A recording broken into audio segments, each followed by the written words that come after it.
ಆ ಹೋಟ್ಲ ಹತ್ರ ಹೋಗಕ್ ಆಗ್ತಾ ಇರಲಿಲ್ಲ. ಇದು ನಡೆದಿರೋದು ಮಿರಾಕಲ್, ಬೇರೆ ಏನಲ್ಲ. ಸರ್ ನಮ್ಗೆ ಆಗಲ್ಲ ಈ ಹೋಟ್ಲು, ನಿಮ್ ದುಡ್ಡು ನಮ್ಗೆ ಕೊಟ್ಬಿಡಿ. ಸೀದಾ ಗಾಡಿ ಹತ್ತಿದೆ, ಸಾಗರಕ್ಕೆ ಹೋದೆ. ಒಂದು ಶುಕ್ರವಾರ ತಲೆ ಹೋದ್ರೆ ಹೋಟ್ಲಿಗೆ ಹೋದೆ. ಹತ್ತಿತು ಅಯ್ಯಪ್ಪನ ಆಶೀರ್ವಾದ, ಶ್ರೀಧರ್ ಸ್ವಾಮಿಗಳ ಆಶೀರ್ವಾದ. ಬಂದವರೆಲ್ಲ ಅಲ್ಲಿ ಫ್ರೀ ಊಟ ತಿನ್ಕೊಡೋದ್ರೆ ಅದ್ರ ಬಗ್ಗೆ ಮಹಿಮೆನೇ ಗೊತ್ತಿಲ್ಲ. ವರ್ಲ್ಡ್ ವೈಡ್ ನೋಡ್ತಾ ಇದ್ದಾರೆ. ಚಂದ್ರು ಬೆಳ್ಳುಳ್ಳಿ ಕಬಾಬ್ ಅಂತ. ಕೊನೆಯದಾಗಿ ಚಂದ್ರಣ್ಣ, ಒಂದು ದೇವ್ರ ನೆನ್ಸ್ಕೊಂತೀರಲ್ಲ, ಅದರಿಂದ ಮುಗಿಸ್ಕೊಳ್ಳೋಣ ಕಾರ್ಯಕ್ರಮನ. ನಾನು ಮಲ್ಲಿಗೆ ನರಸಿಂಗ್ ರೂಮ್ ಹತ್ರ ಒಂದು ಹೋಟ್ಲು ಮಾಡಿದೆ. ಫುಟ್ಪಾತಿಂದ ಅಲ್ಲಿಗೆ ಬಂದೆ, ಮಾಡಿದೆ, ದೊಡ್ಡ ಅಡ್ವಾನ್ಸ್ ಕೊಟ್ಟೆ, ದೊಡ್ಡದಾಗಿ ಬಾಡಿಗೆ ಕಟ್ತಾ ಇದ್ದೆ. ಫುಟ್ಪಾತಿಂದ ಆ ಮಟ್ಟಕ್ಕೆ ಹೋದೆ. ಏನೋ ಒಂದು ಕಾರಣಾಂತರಗಳಿಂದ ಆ ಹೋಟ್ಲ ಹತ್ರ ಹೋಗಕ್ ಆಗ್ತಾ ಇರಲಿಲ್ಲ. ಹಿಂಗೆ ನಮ್ಮ PC ಮೋಹನ್ ಅವರು ಒಂದು MLA ಎಲೆಕ್ಷನ್ ನಿಂತ್ಕೊಂಡ್ರು. ನಮ್ಮ ಮನೆ ಪಕ್ಕದಲ್ಲಿ ಅವ್ರ ಅಣ್ಣನ ಮಗ ಇದ್ದ. ಬಂದ್ರೆ ನಮ್ಮ ಅಣ್ಣ ನಿಂತವ್ರು ಎಲೆಕ್ಷನ್ಗೆ, ಇದು ಸಪೋರ್ಟ್ ಮಾಡಿ ಅಂದ್ರು. ಈ ಡಿಸೆಂಬರಲ್ಲಿ ಮಾಡಿದ್ರೆ ಮಾರ್ಚ್ ಏಪ್ರಿಲಲ್ಲಿ ಎಲೆಕ್ಷನ್ ಹೋಗ್ಬಿಟ್ಟೆ. ಆ ಹೋದಾಗಿಂದ ಒಂದು 6 ತಿಂಗಳು ಆ ಹೋಟ್ಲ ಹತ್ರ ಹೋಗಕ್ ಆಗ್ಲಿಲ್ಲ. ಇದು ನಡೆದಿರೋದು ಮಿರಾಕಲ್, ಬೇರೆ ಏನಲ್ಲ. ಒಂದು 6 ತಿಂಗಳು ಹೋಗಕ್ ಆಗಿಲ್ಲ.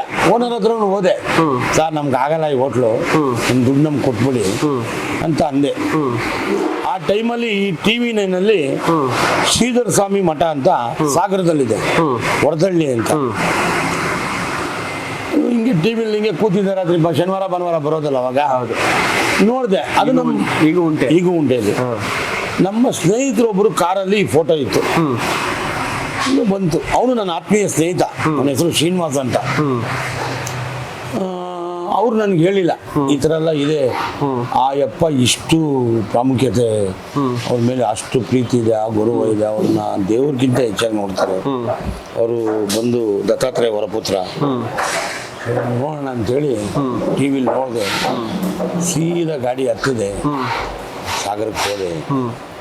ಹೋಗಿ ಬಂದೆ, ಕೇಳಿದೆ, ಏನ್ ತಂದೆ ಇಷ್ಟೆಲ್ಲ ಮಾಡ್ತಾ ಇದೀಯಾ, ಯಾಕೆ ಹಿಂಗೆ ಇಲ್ಲಿ ಆಗ್ತಾ ಇದೆ ಜೀವನ, ಮಾಡ್ಬಿಟ್ಟೆ, ಹೋಗಕ್ ಆಗ್ತಾ ಇಲ್ಲ.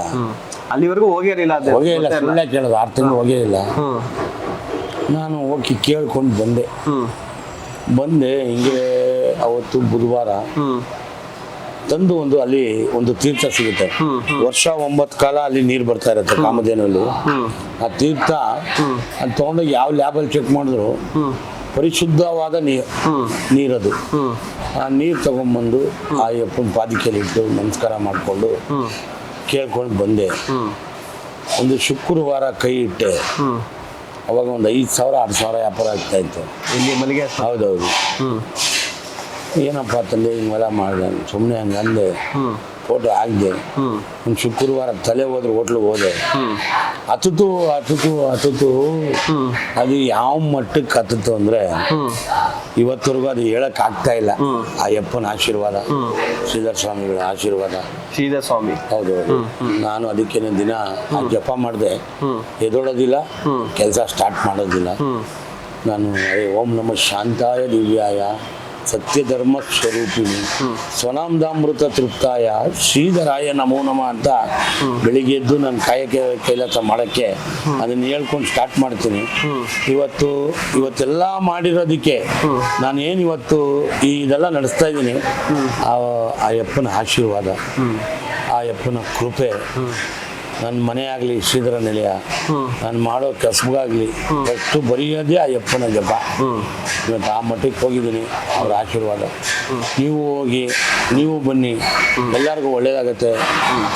ಯಾವ ಕಾಸು ಇಲ್ಲ, ಏನಿಲ್ಲ. ಅದಿಗೂ ಜೋಗ್ ಫಾಲ್ಸ್ಗೂ ಒಂದು 10 ಕಿಲೋಮೀಟರ್ ಡಿಸ್ಟೆನ್ಸು. ಬಂದವರೆಲ್ಲ ಅಲ್ಲಿ ಫ್ರೀ ಊಟ ತಿನ್ಕೊಡೋದ್ರೆ ಅದ್ರ ಬಗ್ಗೆ ಮಹಿಮೆನೇ ಗೊತ್ತಿಲ್ಲ. ಆ ಮಹಿಮೆ ನೀವು ತಿಳ್ಕೊಬಿಟ್ರೆ ನೀವು ಜೀವನದಲ್ಲಿ ಏನೇನೋ ಚೇಂಜ್ ಆಗಿ ಹೋಗ್ತೀರಾ.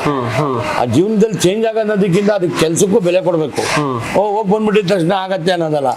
ಅದಕ್ಕೆ ಕೊಟ್ಟಿದ್ದಕ್ಕೆ ಇವತ್ತು ನನಗೆ ಪ್ರತಿಫಲ ಕೊಟ್ಟಿದ್ದಾರೆ.